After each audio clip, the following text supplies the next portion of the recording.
Imagine कीजिए आप अपने लैपटॉप में एक ईमेल लिख रहे हो एंड अचानक से आपको एक चैट नोटिफिकेशन आता है।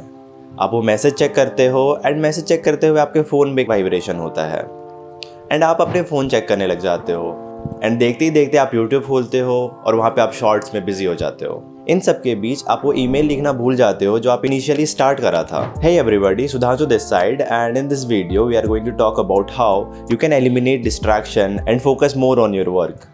But what is distraction? Distraction can simply defined as the thing that takes away your attention from something you were doing.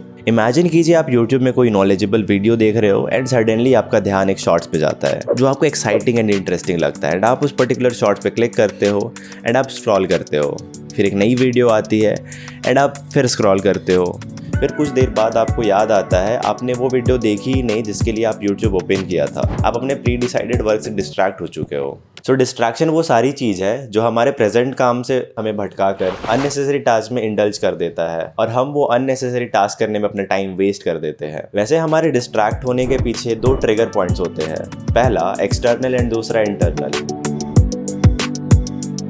Internal trigger उसे कहते हैं जो हमें हमारे अंदर से डिस्ट्रैक्ट करती है, जैसे हम बोर फील कर रहे हैं या हम बहुत ज़्यादा स्ट्रेस है और हमारे डिस्ट्रैक्ट होने की वजह से हमारे अंदर एक नेगेटिव इमोशंस आता है। नहीं, रियल कहते हैं कि हमारे डिस्ट्रैक्ट होने की वजह हमारे अंदर की नेगेटिव इमोशंस है एंड नेगेटिव इमोशन हमें हमारा टास्क करने नहीं देती है और हमें डिस्ट्रैक्ट करती है कुछ इंटरेस्टिंग करने को, जिसकी वजह से हमारा काफ़ी वैल्यूएबल टाइम वेस्ट होता है।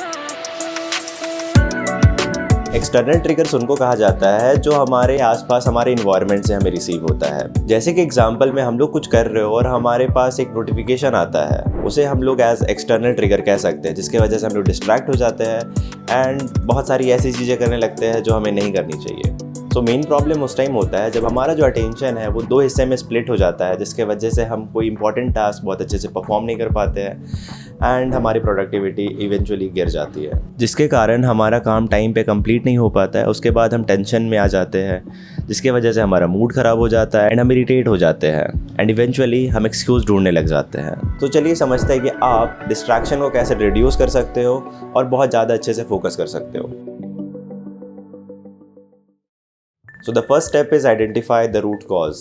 किसी भी डिस्ट्रैक्शन को एलिमिनेट करने के लिए सबसे पहले आपको उसके रूट कॉज पे जाना पड़ेगा। क्या वो इंटरनल है, क्या वो एक्सटर्नल है, वो कैसे आपको इन्फ्लुएंस कर रहा है एंड आप कैसे डिस्ट्रैक्ट हो रहे हो। सो जब तक आप अपने रूट कॉज को आइडेंटिफाई नहीं कर पाते हो आप उसे एलिमिनेट नहीं कर पाओगे। Step 2, minimise the distractions. एक बार जब आपने अपना रूट कॉज आइडेंटिफाई कर लिया हो, आपको उस चीज़ को थोड़ा सा रिड्यूस करना है।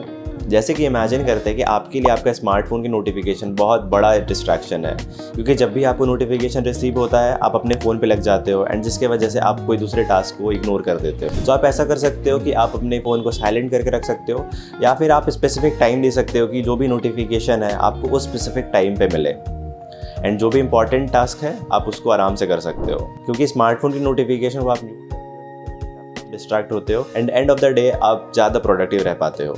Step 3 would be categorising your tasks. आपके पास दिन में बहुत सारे टास्क होते हैं और कुछ बहुत ज़्यादा इंपॉर्टेंट टास्क होते हैं, कुछ लेस इंपॉर्टेंट टास्क होते हैं।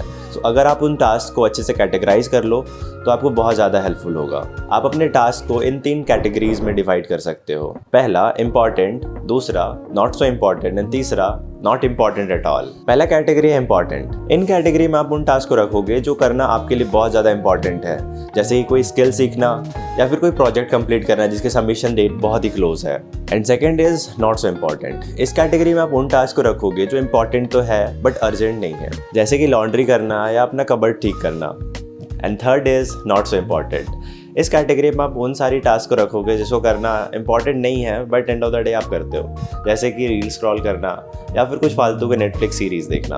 आपको अपने अकॉर्डिंग अपने चीज़ों को कैटेगराइज करना है, क्योंकि हर कोई की ज़िंदगी अलग होती है और अलग अलग चीज़ें इंपॉर्टेंट रहती है। And the fourth thing is focus at one thing at a time. I know आपके लाइफ में बहुत सारे ऐसे टास्क है जिसको आपको कंप्लीट करना है जो अर्जेंट भी और इम्पॉर्टेंट भी है, बट आई विल सजेस्ट कि आप एक टास्क में फोकस करो और उसको कंप्लीट करो अच्छे से, क्योंकि आप अगर हर चीज़ को एक साथ कंप्लीट करना चाहो तो ऐसा हो सकता है कि आपकी प्रोडक्टिविटी डाउन हो सकती है या फिर जो काम आप करना चाह रहे हो वो बहुत अच्छे से आप ना कर पाओ। So let's memorise these steps which can improve your attention span. First, identify the root cause. Second, minimize your distraction.